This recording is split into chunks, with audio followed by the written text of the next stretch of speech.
तो खाद को लेकर के श्रावस्ती में किसान परेशान हैं। दिन रात लाइन लगाने के बाद भी उसे खाद नहीं मिल पा रहा है।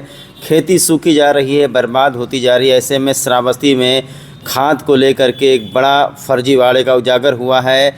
7 दुकानों को निलंबित कर दिया गया है। 7 थोक दुकानों का लाइसेंस निरस्त कर दिया गया है। जिन लोगों ने लाइसेंस श्रावस्ती का लिया हुआ था लेकिन बहराइच में बेचते थे खाद, 7 दुकानों को जिलाधिकारी के निर्देश पर निलंबित कर दिया गया है। इनका लाइसेंस निरस्त कर दिया गया है। खाद विक्रेताओं में 7 थोक विक्रेताओं का फर्जीवाड़ा हुआ उजागर। श्रावस्ती से लाइसेंस लेकर के बहराइच में हो रही थी खाद की सप्लाई। इकौला, जमुना, गिलौला, भिनगा और रत्नापुर क्षेत्र से सामने आया है मामला। जिलाधिकारी अजय कुमार द्विवेदी ने कराई जांच। 7 थोक दुकानदारों के लाइसेंस किए गए निलंबित।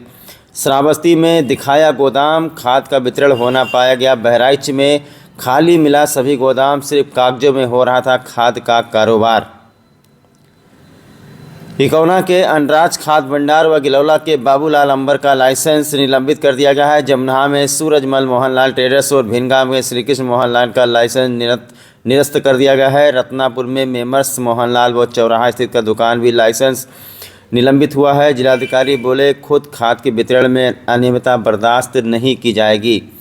तो ये बड़ा मामला अभी आपके संज्ञान में आया होगा कि श्रावस्ती के फुटकर विक्रेताओं को समय से यूरिया समेत उर्वरक उपलब्ध कराने के लिए थोक विक्रेताओं ने लाइसेंस तो जारी करवा लिया, लेकिन उठान और वितरण बहराइच से ही करते थे। लंबे समय से ये खेल चल रहा था। जिलाधिकारी अजय कुमार द्विवेदी ने गहराई से जांच कराई तो मामला खुल गया। इसके बाद कृषि अधिकारी ने 7 दुकानों का लाइसेंस निलंबित कर दिया है।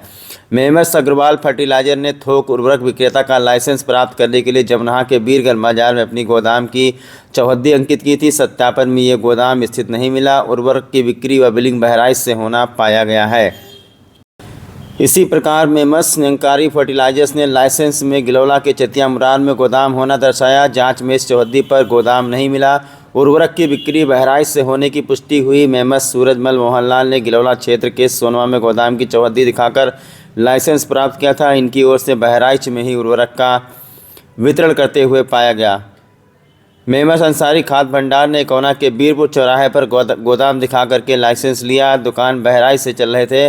मेमर्स करीम ट्रेडर्स ने भिनगा के पुरानी बाजार में गोदाम होना दर्शाया, लेकिन जांच में इनका भी उर्वरक व्यापार बहराइच में होते पाया गया।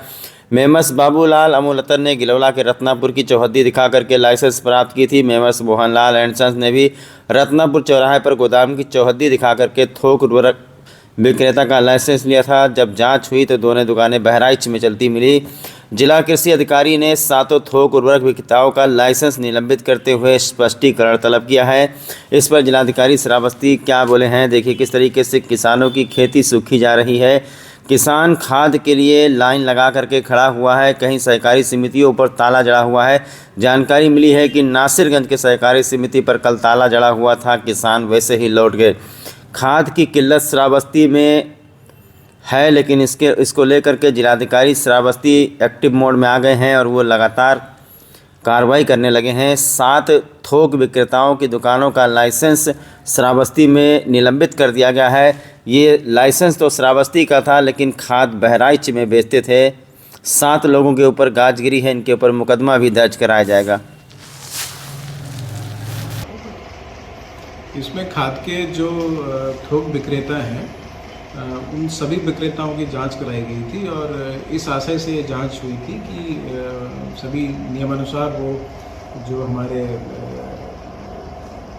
रिटेलर्स हैं उनको दे रहे हैं कि नहीं दे रहे हैं। इसमें ये पाया गया कि 7 दुकानें, 7 जो थोक विक्रेता हैं वो ऐसे थे जिनका यहाँ पे लाइसेंस तो है, रजिस्टर्ड तो जनपद श्रावस्ती में है, लेकिन यहाँ जो निर्धारित स्थल है वहाँ से भी खाद का वितरण नहीं कर रहे थे।